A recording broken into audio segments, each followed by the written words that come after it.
नमस्कार. राजकारण विथ शैलेंद्र तनपुरे या विशेष पॉडकास्टमध्ये तुमचं पुन्हा एकदा स्वागत. काल आपण एक विशेष पॉडकास्ट केला ज्यामध्ये मोदींनी देशभरातील जनतेला जे काटकसरीचं बचतीचं आवाहन केलं त्यावरून आपण काही मुद्दे मांडले होते. आपलं साधं म्हणणं होतं की जे तुम्ही लोकांना आवाहन करता त्याची सुरुवात तुमची स्वतःपासून करा. स्वतःपासून म्हणजे अगदी मोदींनीच काही करावं असं नाही, परंतु त्यांचे मंत्री, त्यांचे आमदार या लोकांनी काहीतरी एक आदर्श घालून द्यावा. परंतु हा पॉडकास्ट जाहीर झाल्यानंतर भक्त मंडळींना प्रचंड राग आला, त्यांनी शिवांची लाखोली वाहिली. तो पॉडकास्ट प्रचंड व्हायरल तर झालाच, कारण इतक्या स्पष्टपणे कोणीतरी बोलतंय याचा अनेकांना आनंद झाला. हल्ली बोलणंच खुंटलंय, त्याच्यामुळे कोणीतरी बोलतं याचा लोकांना आनंद झाला. परंतु भक्तांनी मात्र त्यावर प्रचंड आक्षेप घेतला आणि लागलीच 1967 साली इंदिरा गांधींनी कसं सोनं खरेदी करू नका असं आवाहन केलं होतं याची एक पोस्ट व्हायरल केली. द हिंदू या दैनिकाचं ते कात्रण आहे आणि ते सोशल मीडियावर मोठ्या प्रमाणावर व्हायरल झाले देशभरात.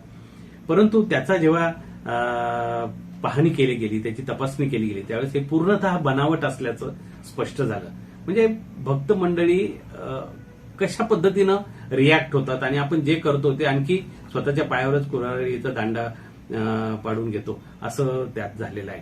पण एक बरं झालं की त्यांनी हा विषय उकरून काढला आणि त्यामुळे एक झालं की 1967 तर नव्हे पण 1962 साली भारत चीन युद्धात तत्कालीन पंतप्रधान पंडित जवाहरलाल नेहरू यांनी असंच लोकांना काटकसरीचं बचतीचं आवाहन केलं होतं आणि सोन्या संदर्भात मर्यादा काही आपण स्वतःला घालून घ्यावं असं म्हटलं होतं.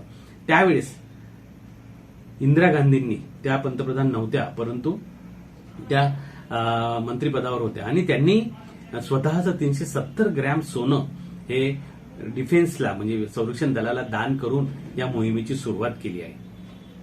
आम्हाला तेच म्हणायचं आहे की चांगल्या कामाची सुरुवात ही स्वतःपासून करावी.